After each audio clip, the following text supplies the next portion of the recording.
Welcome in once again. It is another edition of Line to Gain here on the Buffalo Rumblings Vidcast Network. I am the Big O, Jerry Ostroski, out in Tulsa, Oklahoma. She is Sara Larson down in Miami. And we will talk a little bit about some of the goings on of what happened today at One Bills Drive, some of the moves, some of the comments that were made. We'll also talk a little bit about last week's game, but not too much, as we've kind of beat that to death already. And we'll get into this week's game as well against Baker Mayfield and the Tampa Bay Bucs Thursday night in Buffalo. But real quick, Sara, how are you? I'm all right. I'm actually in New York, freezing my butt off. Oh, shoot, I forgot. Yeah, you're at your sister's. I Yes, forgot. I'm at my sister's. You didn't come I went and home. saw my son over the weekend, Right, right right, outside of right. Boston. Went to the game and then drove from there to the Finger Lakes area. I'm at my sister's, and then I will drive to Buffalo tomorrow. So definitely, a nice couple of days. But it's been beautiful, but I'm just not, accustomed to the weather, obviously. So I'm Well, freezing all the time. I have to apologize. If you see my head doing this quite a bit, it's because my Phillies are on in Game 7 against Arizona. It's 1-1 in the top of the fourth inning. Um, Yeah, man. First time in franchise history that the Phillies have been in a Game 7, which I could not believe. Yeah. But it is. So if you see me kind of nodding off, if you ask me something and I Well, don't respond, you know, I'm we could have watching. we could have recorded some other time. It's not a big deal. I mean, I would No, have. there's not enough time. And to be honest with you, I take baseball kind of like NASCAR racing. The start's really good and the finish is really good in between. You just kind of have to keep an eye on it and, pay attention, but it's Yeah, really not where all understood. a ton of the action is. But hey, we're going to, get in. By the way, great welcome in on your 50th, which is a big Thank milestone. Your you. 50th game in a row, and you had to witness that Yeah, I absolute know. abomination in person to mark your 50th. So It was really cool. I went over to the tailgate that Pinto Ron does every year right. in at Foxborough and everything, and he was bragging on me to everybody. So it How was old is cool. Pinto Ron now? Huh? Do you know how old he is? He's in his mid-60s. Okay. Yeah. So bragging on me a little bit to everybody. So it was nice to have, him cheer me on and how many people were excited for me to reach that milestone. Now everyone's questioning how far I'm going to go. So which I Well, don't know. I will say this: if we keep playing the way we've been playing, it's probably going to be a little bit harder than it would be if And we're I got to winning. give him props because he did it throughout all Yeah, the drought years and everything else. I just know that, the over the last 4 years, the cost to to do this yeah. has more than doubled annually. Well, Maybe I got a almost, plan. I have a maybe plan. you maybe even a little bit more than doubled. So it's the amount of the away games are ridiculous. The cost, because they know that Bill's Mafia will pay. Well, I have a Um, plan for you. I have a oh, you have a plan. plan? Okay. Yes, you're going to keep posting those pictures that you post on social media, and we're going to find you a sugar daddy, and he's going to buy you one of those sprinter Right, vans, one of those pimped out right. sprinter vans, and you're just going to, for X amount of months of the year, you're just going to Hey, live I in a would live in sprinter one van of those across the things country. for a couple months. I would love Hell it. yes. If you can tell me But you can get close to a king size in one of those, I'm down. Hook yeah. me up. The funny thing is most people read that or see that I've been to 50 games and they all think that I'm going to be their sugar mama. So it doesn't quite work the same way. They're all like, she must be rich. No, I just plan really well. And Lots and lots of but plasma donated in the off season. yeah, no, and it definitely does take a toll, trying to figure things out, and then you wanna get the best price, and then it's like, "Should I wait? Should I book now?" Like, it goes back and forth a lot. So, Well, um the thing for me is the health aspect of it. It wears me out. Like yeah, flying anywhere just wears me out. And yeah, to do what you do, I it's a just lot. I just couldn't do it. It would Yeah, just it kill is me. definitely a lot. And last year I got sick twice. Um, luckily it didn't change, my travels or anything because, one of them happened like right after Thanksgiving, so I had like the 10 days, and Another one happened during, right after the off season or right after the playoffs. So it definitely does, take its toll. Um, luckily I haven't not let me knock on wood. I haven't gotten anything this year to really be concerned Right. about. I knew 8 people in London that got COVID or the Oh yeah. flu. So I'm been I've been lucky so far. So, but we'll see Well, how long hey, it continue. I don't know. If you have to start donating and sponsoring me to do all the travel, I will wear your T-shirt. I will. I don't well, care what it is. I'm your agent. Um, So if you want ideas, you just ask me. I got ideas. But I'll hey, I'll run them through you. speaking of ideas, Brandon Bean makes a move right away this morning, restructures Deion Dawkins' contract, frees up Yep. about what, three and a half, 3.9, about 3.9. $3.9 million, Yeah. and right away, um, people take that as an indication that the Bills are going to make a move Yeah. before the trade deadline. What do you think about that? Anything you? Yeah. How do you I've think I've they're going been to do going this? back and forth. I think that there's a good possibility that, we can do something with that money. We definitely can. There's a lot of people that are expecting something huge. It won't be huge. 3.9, we had no money, like literally no money. So 3.9 is not going to do much, but it could do a D hop at this point. So there's a good possibility that we get D hop. A good chance that we could get D hop. I'm not saying there's a possibility. But there's a lot of people that are pretty much just saying that it's money to kind of keep on the side.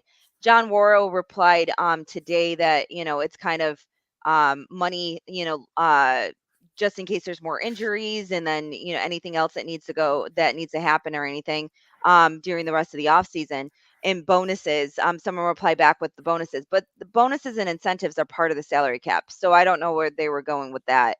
Um, D Hop would only cost about 1.2 ish, maybe even a little less because of how many games we're in. But it's, I think I replied back to somebody 9/16 of his base salary and 9/16 of, or, not even, sorry. There's what, yeah, 8 games left out of 17. So 8/17 of the base salary and 8/17 of the per game roster bonus that he gets. The rest of it's on the Titans. So if they're willing to part ways, I think that it's something that we should look at. I Um, think I that I agree with that, but I think also too you have to start looking corner. because a move, yeah, a corner, but a move was made by the Eagles this week where they sent Tremaine Edmonds' brother Yep. um, in that trade, Yep. and I kind of Peralta, looked and at then right who are some of the players we have that could actually lure a team to trade some talent for I us to would have get. said, I mean, before we found out that Knox was having wrist surgery, Knox would have been one of the top people on Right. my I list. have two others. I have two Okay. others. One of those is Elam. I know we are short at Is corner, he but going to he's get inactive much of anyway, anything right? though? That's the thing, you're talking about a former first round pick with a lot of skills, That new hasn't showed much atmosphere, though. right? But Yeah. a new atmosphere, a new coaching staff, a team that feels that their style fits him best. And 4 Do you more move him? years. Right, in Yeah, 4 more and 4 more years years because he because was you're first locked round, into so that he has a fifth-year contract. option. The other guy that I think is trade bait, and I know and this kind of depends upon because we did not see Von Miller very much this week.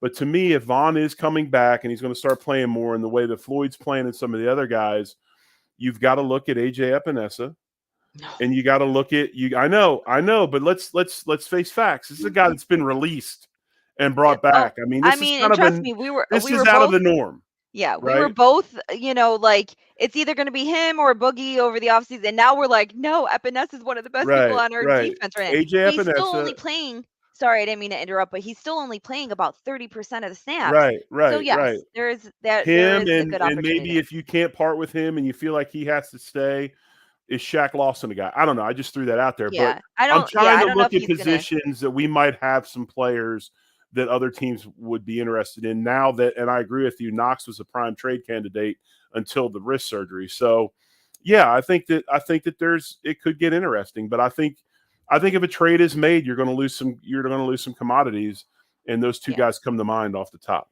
Well, and that was the thing with Hop is D Hop isn't owed anything really this year left. So that's why I kind of threw his name in there because we wouldn't have to trade a piece, but we would Right. have to release a piece because we do have 53 men. So we would either have to put someone on IR to bring him on.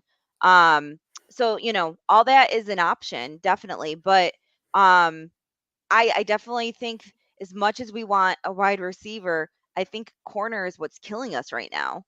Yeah, corner Um, corner is a struggle. Secondary in general is a struggle, but corner definitely. yeah. And I think that realistically, we have to be a little concerned about linebacker now because they took out I don't know why they took it out.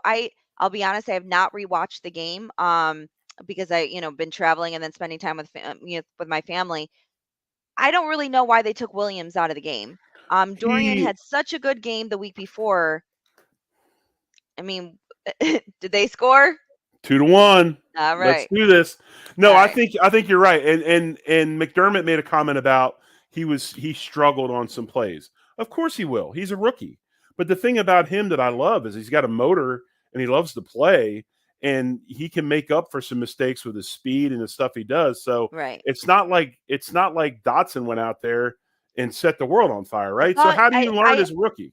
yeah, I think that Dotson has moments, but I feel like Williams can just play better. Right. I So I agree. feel like we should have Williams out there and then, spell him with Dotson coming in on a few plays here and there.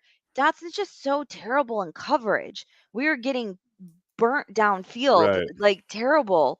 And even like, the over the middle passes were ridiculous as well this past weekend. So, Williams' style of play is a lot more like Tremaine. He's a see the ball, get the ball guy. He's a run right. stuff down. He's fast.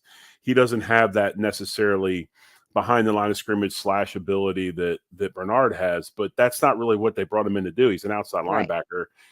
That's what he's going to do is a wheel linebacker, you Yeah, know. so we have to figure something out. I was hoping that we were gonna really talk to what's his name and talk him back out of retirement. Oh, Um no, once uh you retire, you're done. Not everyone to ask Brady. Well, that's different. I mean, Ask it's Gronk 70, because Gronk there's 75. That's another one. 75% Brady and Gronk is better than 90% of the yeah. league, right? So, But there are talks about Gronk, making some comments about the Bills again. Um I wouldn't I don't know how I would feel because how many weeks would it take him to really get back in a game, like game fitness and readiness and I don't know. I mean, it would be a cool idea, but whether or not it would actually work, I have no idea. But one thing I do, he's and the I same we age as Kelsey, so right, we keep talking about D Hop, and one thing I do like about him is I do like his attitude. I think he is a bit washed. He's older. The oh, Eagles went but out. The he Eagles wouldn't went be out number and picked up. 1. Right, the Eagles went out and picked up Julio Jones, and Same by idea. God, he played. Yeah, he played the next week. He made like 2, 3 catches. He was productive. Um, if D Hop is going to, I don't know if he's going to help us get out of funk of the pass game or not. But I think that John and Joe last night on off tackle said it best. Why are we trying to go out and bring another receiver in when we haven't really tried Hardy? We haven't really tried Sherfield. We haven't really tried. We got other guys that we've given limited time to. If we're really hell bent on the fact that Gabe Davis is a wash and it's starting to look like Gabe Davis is not going to be that guy, why are we not trying these other dudes to see what they can do? And I've agreed with that, but at the same time, I feel like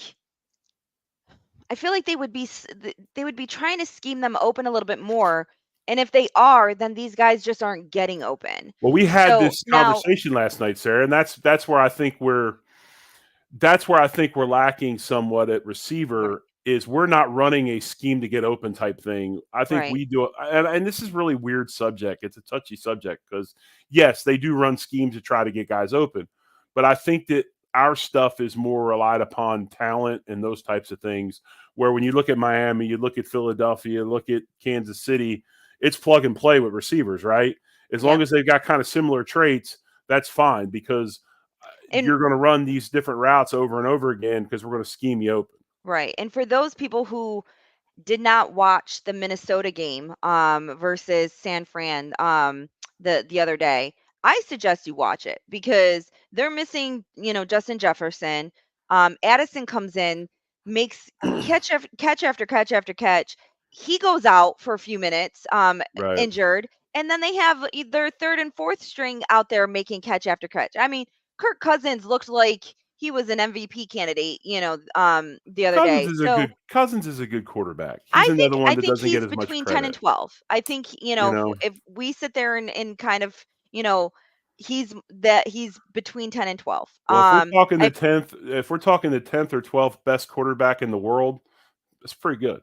Yeah, no question about it. Not everyone feels the same way about him. Right. But I definitely think that he's a very capable quarterback. He is a game manager. It's just my only concerns with him has been when the game is on the line. I've had questions about him. But he played well, and he wasn't the one that choked the other day. Purdy was. Purdy was the one Right. that threw the interception. So, Well, I think um, and they're starting to show him some things he hasn't seen before, and that kind of that new shine or that new car shine is kind of it's a little bit dirty now because they're scheming him up a little bit and showing him some things he hadn't seen before. right. Yep. And the more people get to know Purdy, the harder it's gonna get for him.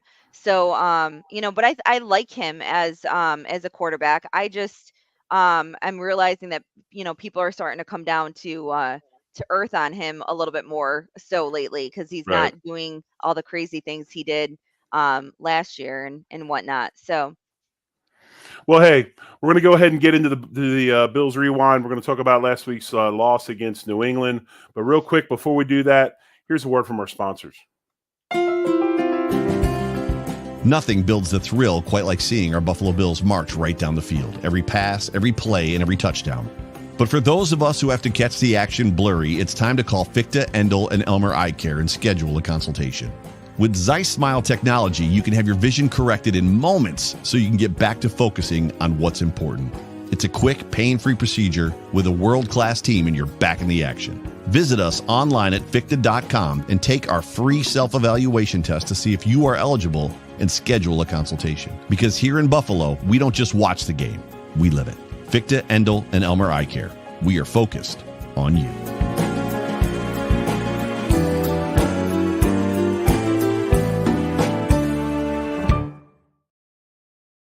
So before we get into the actual game, something I kind of wanted to know about, and just so everybody knows, I'm gonna let Sarah run with this segment quite a bit because unlike me, who's had multiple opportunities to talk about this game, and actually I'm kind of tired of it, but I'm not tired of it.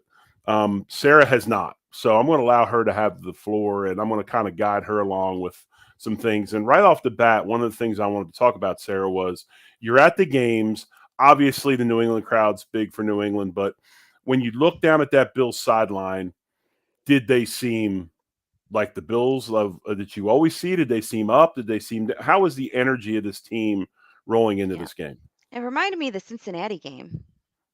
It really did. Like it Yeah, felt like no one had the passion or energy or like, it's almost like they didn't wanna be there. I right. don't know if it was meant to feel that way or if it was, they kinda came in. I hate the whole adage that, you're playing somebody that you know you're supposed to win and, becomes one of those games. Um, we played down to our opponent again. And that's where we got caught up last year, and the year before we would play down to certain opponents, like the Jacksonville game, where it was what 9-6 a couple Right. years ago. Like I just feel like that's the the energy we went into the game. Definitely completely opposite of the way we played against Miami. You can see the passion, you could see the energy, you could see there was a different vibe.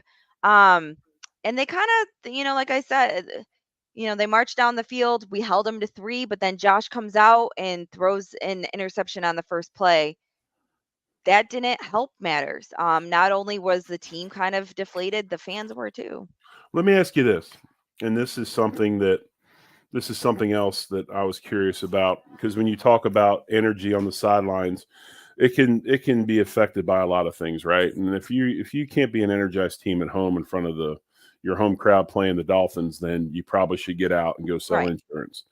But did you feel that this was a down feeling, or the energy was down because they felt they had it in the bag? Or is this something where, when athletes, it's kind of like walking into a gunfight and you've got a stick, right? Did you sense maybe this team was headed into this game and maybe they weren't fully confident in their game plan or what they had going on? I Well, mean, I I don't know it's think hard to tell from Yeah, the I don't think they're stands, but confident at all, and they're playing very unconfident. right. They've been playing unconfident for the last, 2 weeks, now 3 weeks. So I feel like that's probably, excuse me, probably something that, they don't feel that confidence. I feel like they get it in the fourth quarter, but I also feel it's like in the fourth quarter is when they're just letting it, like, reckless abandon. Like, let's just play football. Let's just enjoy ourselves. We have nothing left to lose. And I was literally gonna tweet that during the game in the fourth quarter, like, okay, we have nothing left to lose at this point. Right. They're up by 2 scores. Just go play football. And that's what happened. Just give us something to build upon next week. Right. Then for the fact that we went ahead after the turnover, I was like, "Okay, guys," and then the tables turned. The defense was dependent on the offense to finally get something going, and then it kind of felt like it was in the, a couple years ago, in the playoffs where, we finally get it all going, we get there, and now we need to depend on the defense for that one drive, and we couldn't get it done. And you look at the Bills in the first 10 plays, they were in their two tight end personnel. I think 4 times. They were in their three wide out, what we call 11, 3 times. And then you saw them hop into what people call empty, meaning there was nobody in the backfield other than Josh Allen. I thought it was pretty, I don't know if you could tell much in the game, but I thought it was pretty evident that whatever Belichick and that defensive staff had put in for a game plan this week, the coverages were confusing the Bills receivers and Josh Allen early.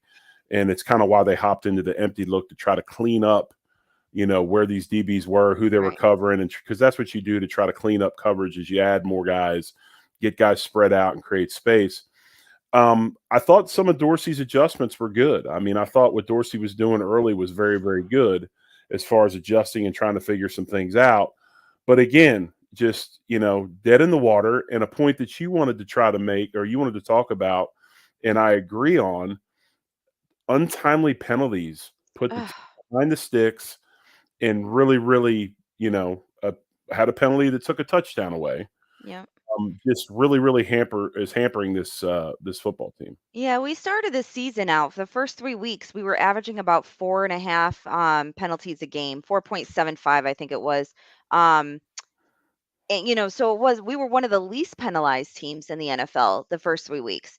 The last four we have or last three, sorry, that was the first 4 weeks. Last 3 weeks we have been averaging 9 per Right. week. That is a game killer. The Jacksonville game, it was over 100 yards penalized on 11 penalties. You can't win games like that. I mean, yes, there's once in a while here and there's certain reasons why you can pull off a victory, especially if you're winning the turnover battle or whatever. But when you're not winning the turnover battle, and on top of that you're getting all these penalties, especially the penalties that are extending these drives.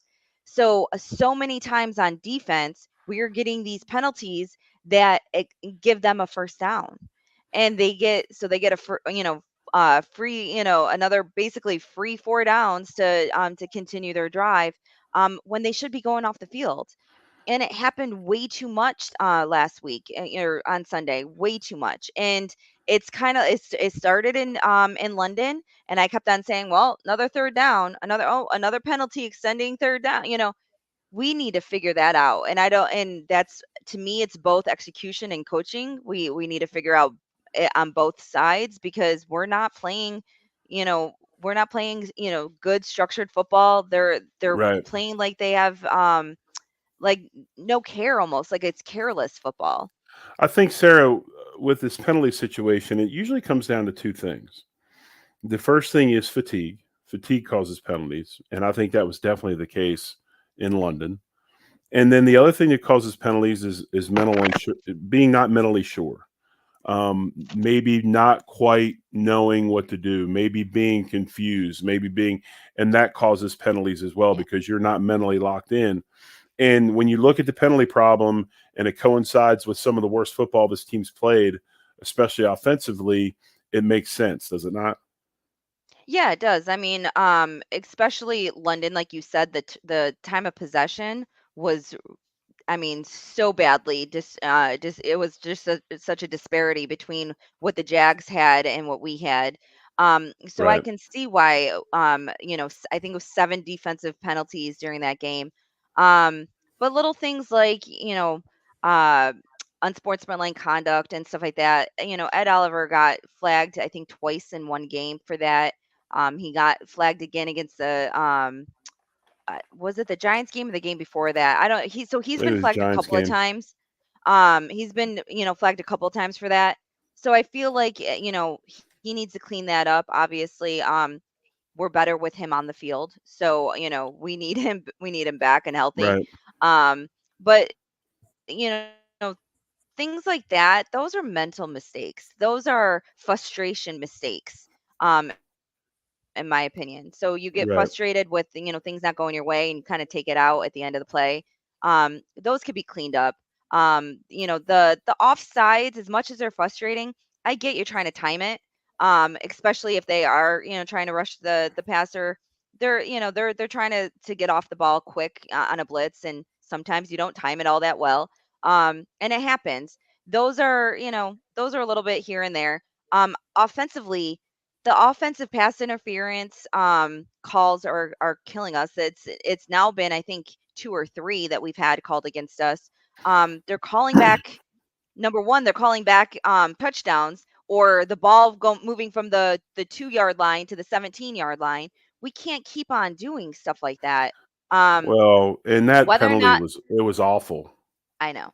I mean, it was I awful. actually, the one play of the game that I actually recorded, because I get very superstitious, and the Patriots fans around me were terrible. So I'll just say that I've been there now 3 years in a row, have had an amazing time 2 years in a row, sat next to awesome Patriots fans, joking and laughing, and a, an awesome time. And this time, just terrible. Now, one of them finally apologized for, being the way he was being.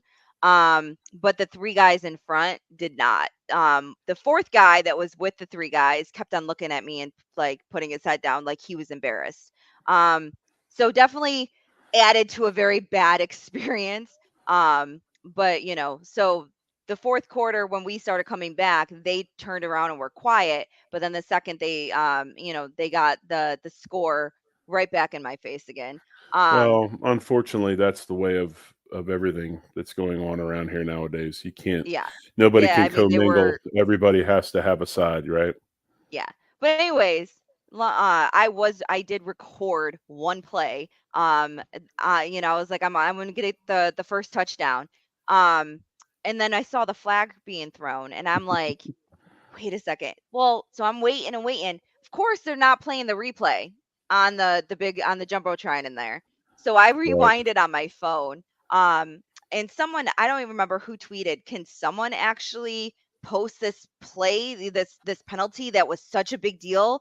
Um, it was incidental contact. I mean, yes, if you look at it fast enough, you could think that it Which was play? a What are we pick. talking about? The pass interference, that was offensive pass interference that took us Oh, to that the was the no, that wasn't brutal on the officials. That was brutal on Murray.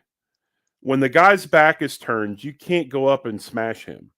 well, I mean, he there was no these rub routes, these guys are so good. It's His just back wasn't turned. So, and they're I had really people good at just getting by and all this. That was blatant. I can't back Oh, that. I you mean think it that. was blatant? Okay, so Oh, I think it was absolutely. It I've was like watched it 3 it times. was done like a receiver that doesn't do it, and or done like a running back So that doesn't run rub routes. I watched it 3 times, and it looked like it was a crossing route, and as they were crossing, they bumped Oh into each no, other. no, no, As no.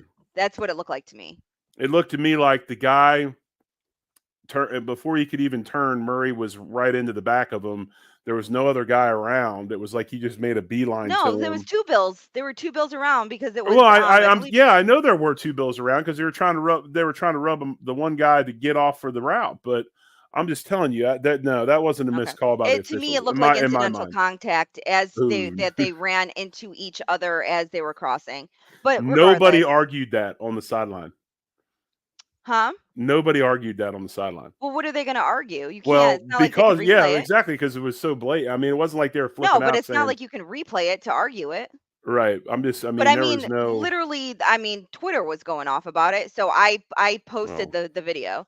But regardless, that was the one play I felt like, we got to stop with these offensive pass interference calls, especially in the red zone. So we'll see, if we can get that stuff cleaned up, because I think at this point, is for a team that's already playing, um, that not confident, those are killers. Those penalties are literally game changing, killers. now here's something I wanted to ask you to change the subject a little bit because you could see the whole field and see things going on in the game that you don't get to see on the television copy. But if you look at the stats, you look at the sheet rather, Josh was pressured about 12 times in this game. Other than sneaks, they had one called run for him. And I don't remember many times, like maybe once he tried to take off, a couple times he tried to take off. But those are situations in the past where there would be no second guessing. The ball would be down and he'd be running. Now, could you tell if they were spying him quite a bit, or could you I tell if wasn't really paying attention much to that. I felt like it was just part of the game plan that, again, that we're not running the ball. I feel like they've lost confidence also in Bass a little bit, which we need to figure that out. But like 4th and 2, we end up not going for the field goal. It would have been like a 51-yard field goal, after Bass missed the first one or the second one. And I feel like this is perfect. Josh is just gonna do another bootleg and, off to the side and get the first down. We're gonna continue this drive, and they go to throw it again, and it's just, to me, it's frustrating. He is kind of that heart and soul of the offense. When he's thriving, seems like most of the other people are thriving. Um, his presser today, most people, I'm sure, have heard it this time, or at least, read social media on it. He was asked about, if he's overthinking, and why are they not, running more? And obviously he kind of talked out of the whole, running thing because of injury, and we want to make sure that we're being smart. But then he talked about being, you know, pretty much like a positive, calm. And I don't think it works for him. I don't necessarily want sugar high Josh, but I would take it over this. I think that he's too even keel. He's not. Um, when you got Steph on the sideline, like screaming and yelling and trying to hype guys up, and then you have him sitting there like this, that it doesn't. It's not the right vibe. It's not the right? right. It's not the right communication between them. They It's like the Cat Williams bit when he talks about his son that's hyperactive, so he gave him Ritalin, and he comes into the kitchen and he's sitting on the counter and he says, "What are you doing, son?" He says, "I'm thinking about running." you know, just thinking about it. You're right. Yeah. I'm thinking about running, and it's like I'm with you. I mean, and I kind of gave the example of Brett Favre. Joe feels that Steve Young is his comparison, which I agree with that. I mean, Steve Young and him are similar, but for him to be for him to create energy and inject energy and get this offense going, to me, and I've said it last year, you remember I said it all the time, he's our best running back on the team.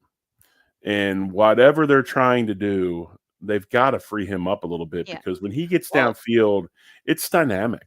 and he It's actually dynamic. said it today in the presser as well. He was like, when the quarterback runs the ball, you're basically putting another blocker out in front Right. and you're freeing up someone. It's hard to stop quarterback runs. It's very hard to stop a 6'5", 245-pound running back. Right. Like, because he's both. He's a running back and a quarterback.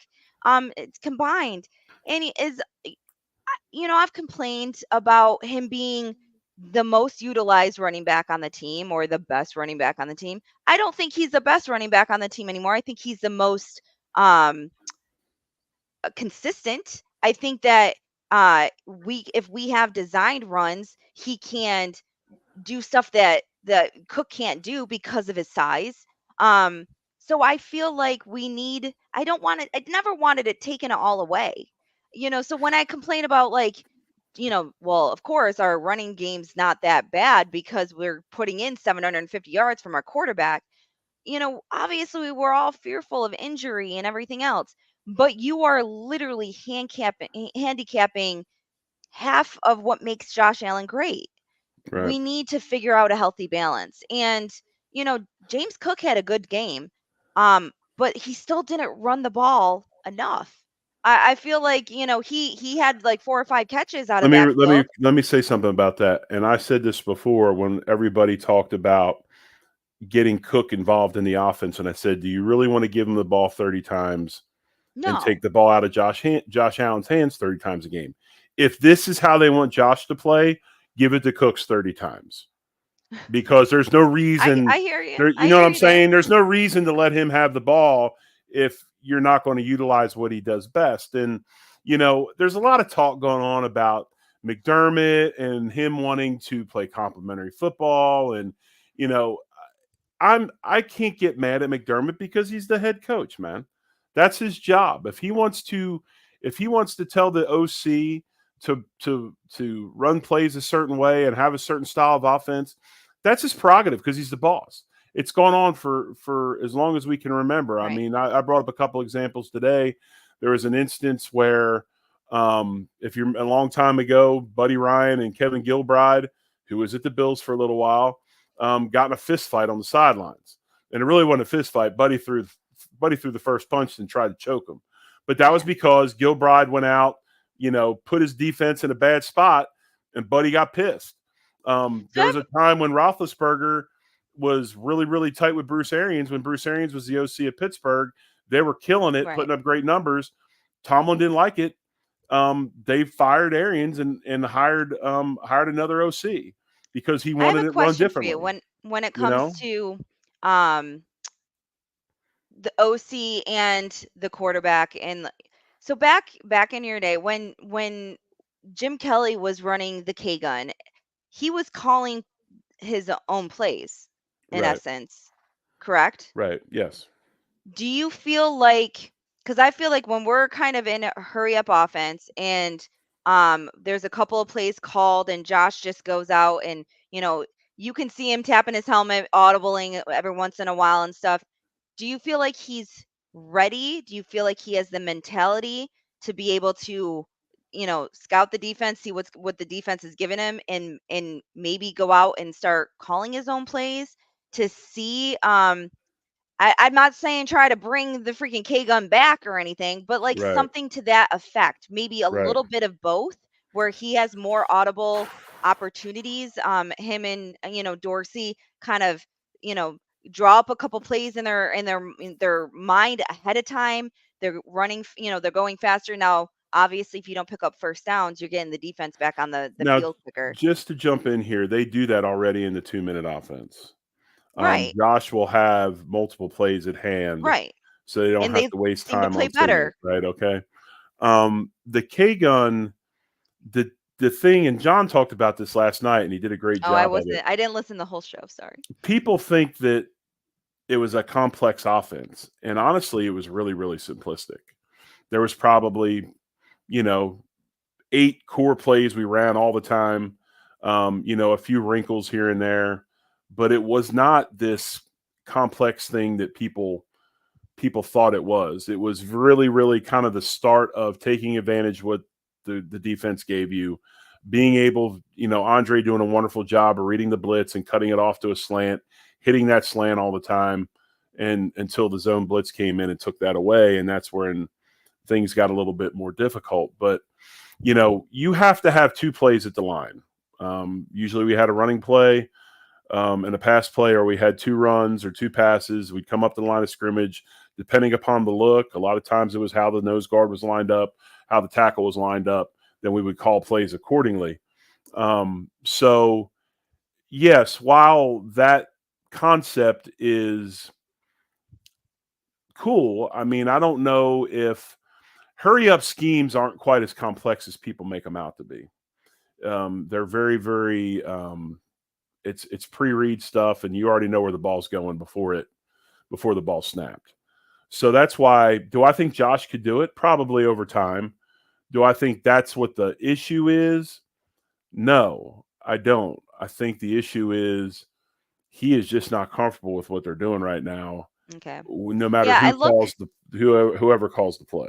Yeah, I've been looking, kind of just watching him. And someone said it today. I don't know if it was a presser or if it was one of the reporters watching. I don't remember exactly, but I remember skimming through and seeing a comment that he needs to not get to kind of abandon the idea of um working with what the defense is giving him, because that was, they never did that before. Now they're trying to do more of that, but it's taking away from what he's really good at. Like, and his completion percentage has went up, what, 10% this year, because they're being too conservative. Right. They're doing they're taking the plays of what the defense is giving them, when that Josh is, we got to take some of those turnovers, but he's forced the ball where it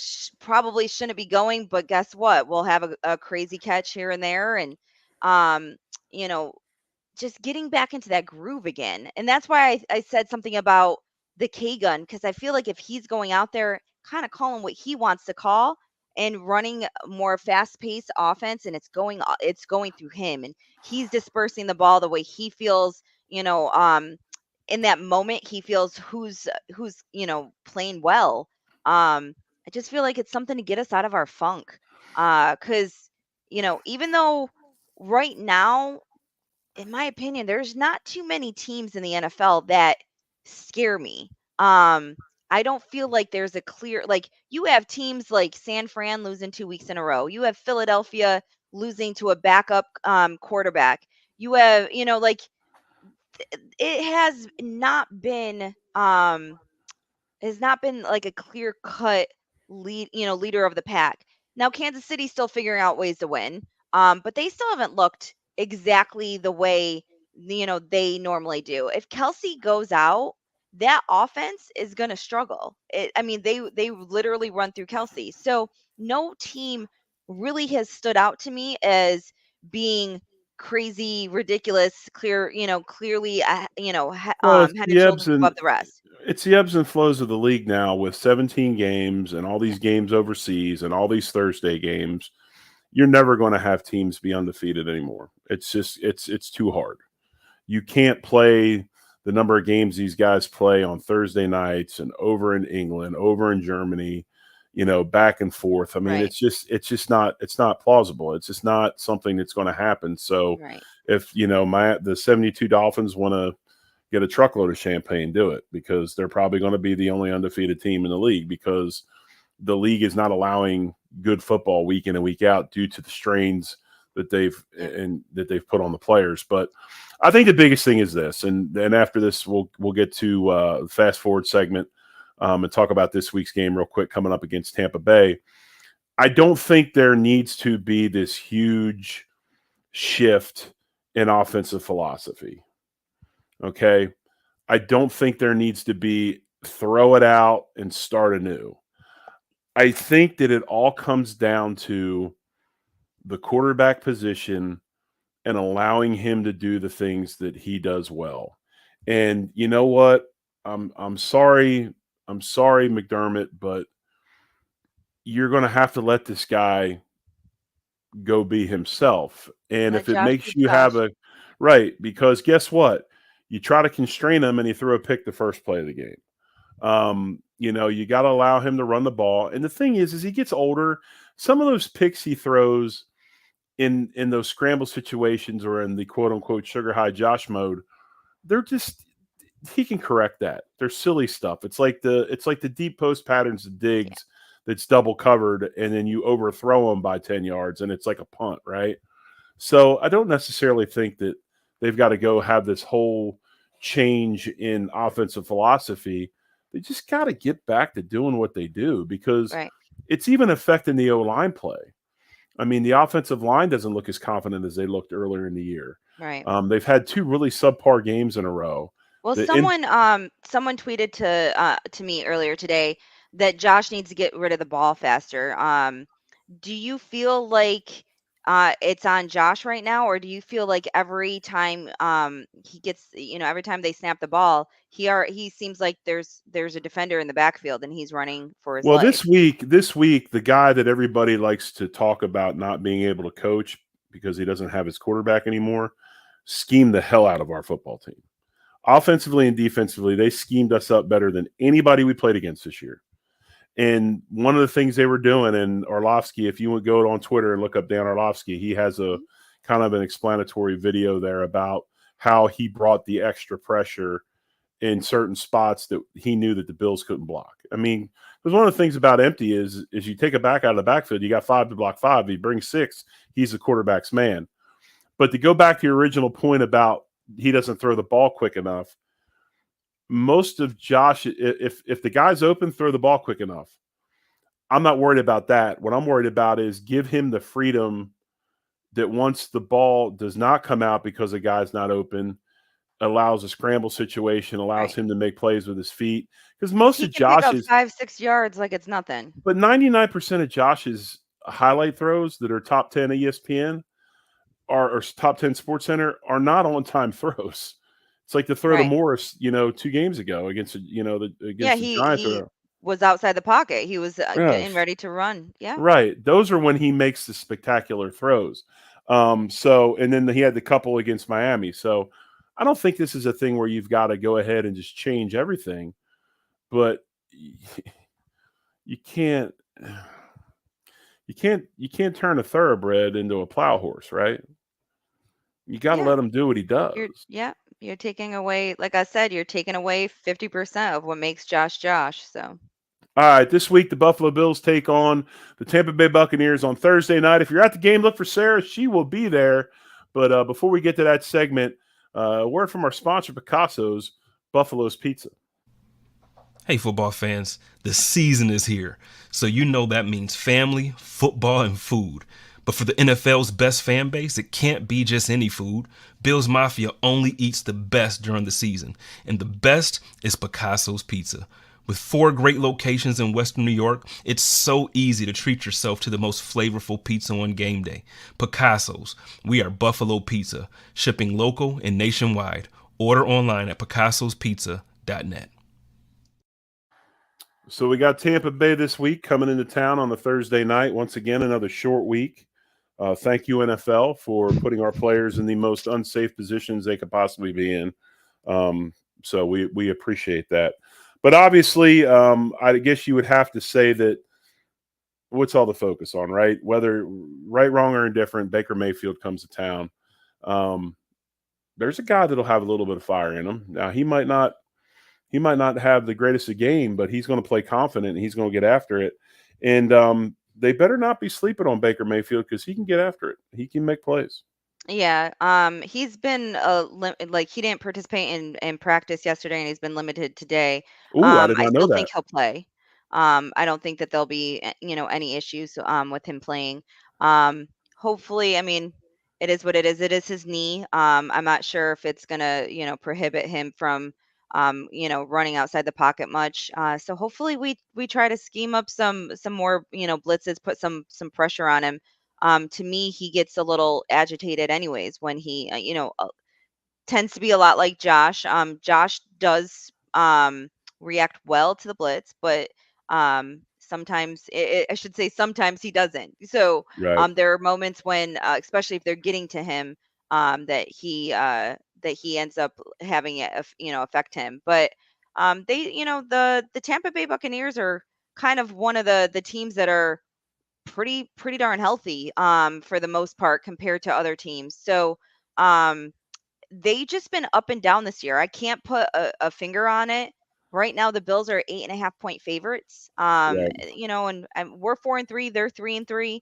They had a bye week, so they've had a little, time to rest already this season. So I just feel like I'm surprised we're 8.5 point favorites, especially after how we've been playing the last 3 weeks.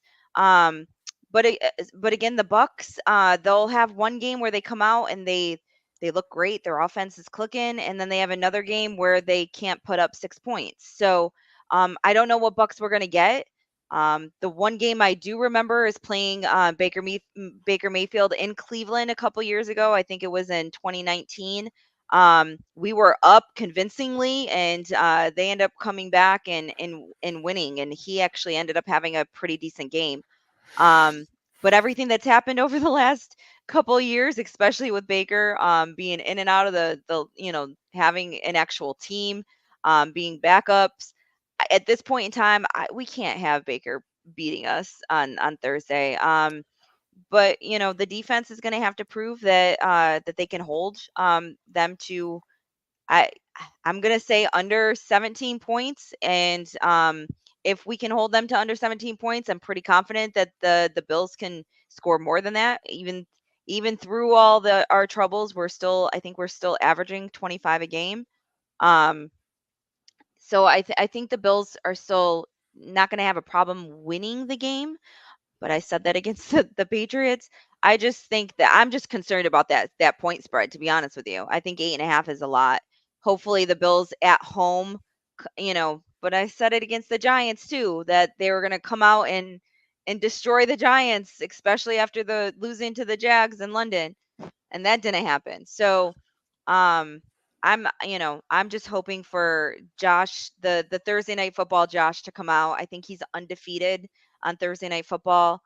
um it's like he said earlier, it's a short week. They kind of come out with a more simpler game plan, and they execute what they already have drawn up, and move on. Right. Some player comparisons. Baker Mayfield's thrown for 1,363 yards this year, 8 touchdowns, 4 interceptions, 89.2 quarterback rating. Josh is thrown for 1,841 yards, 15 touchdowns, 7 INTs, and his quarterback rating is 100.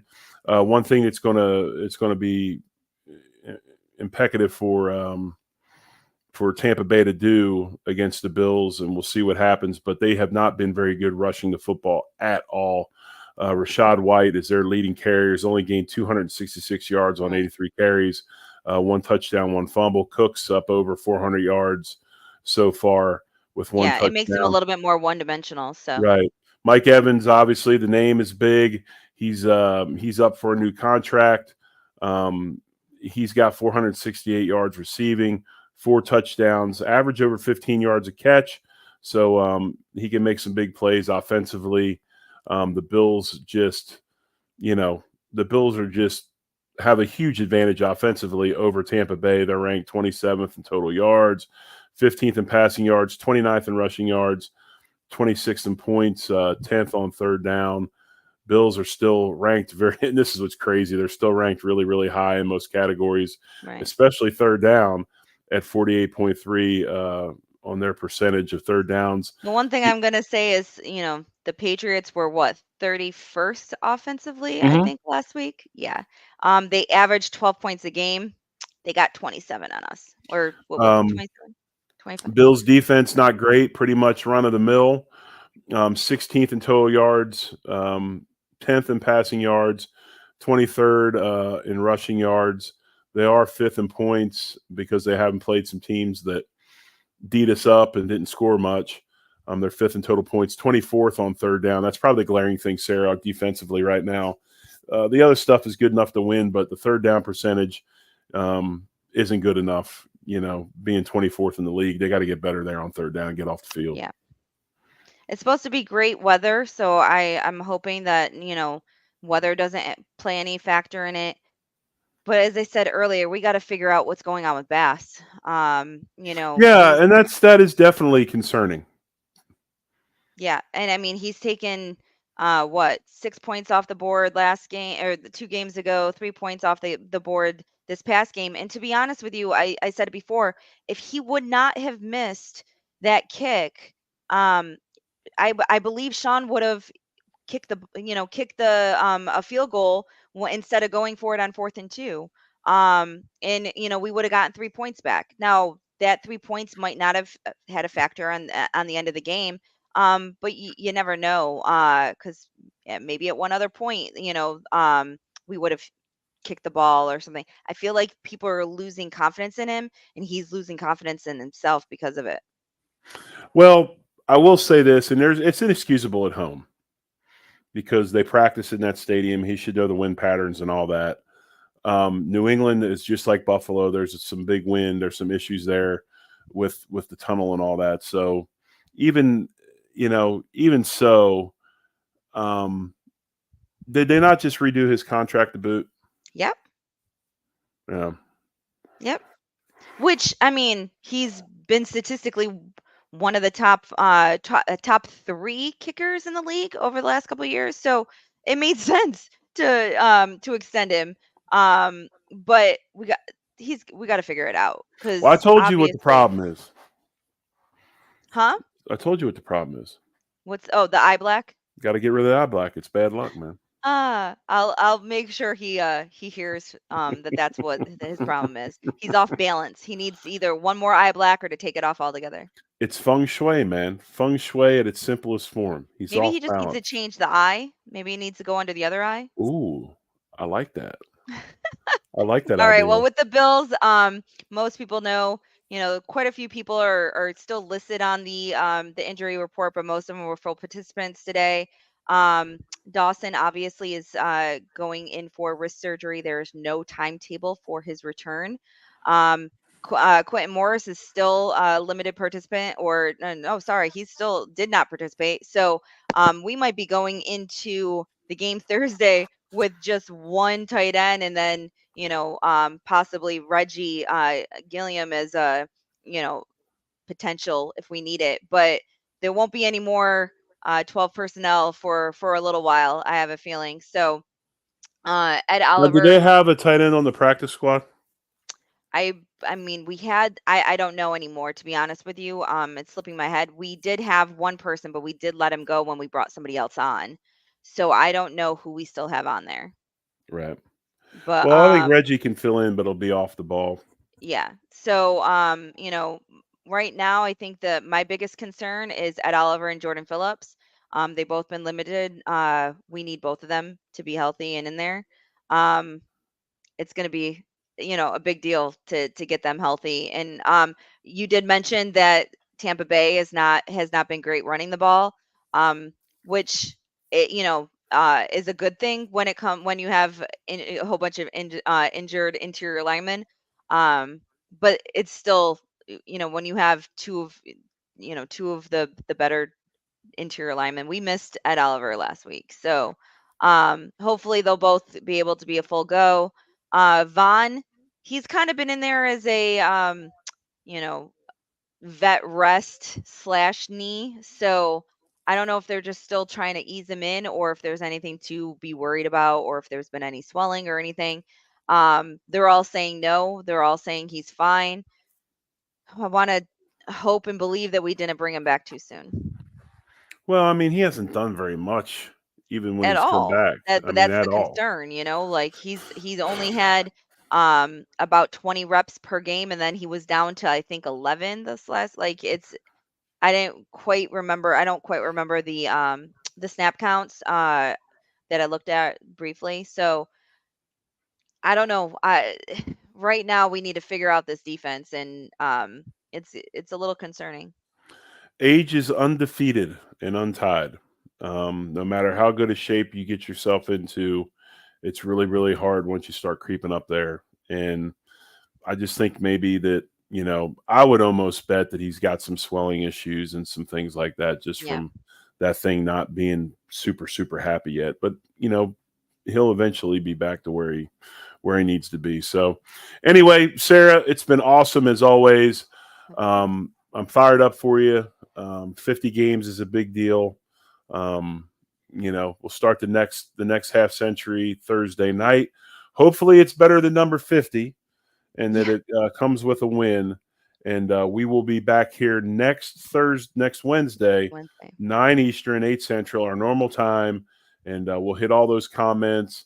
As always, hit the like button, hit the subscribe button. It helps us out. We appreciate you. And we'll be back with more next week. And as always, one love and go Bills. Go Bills.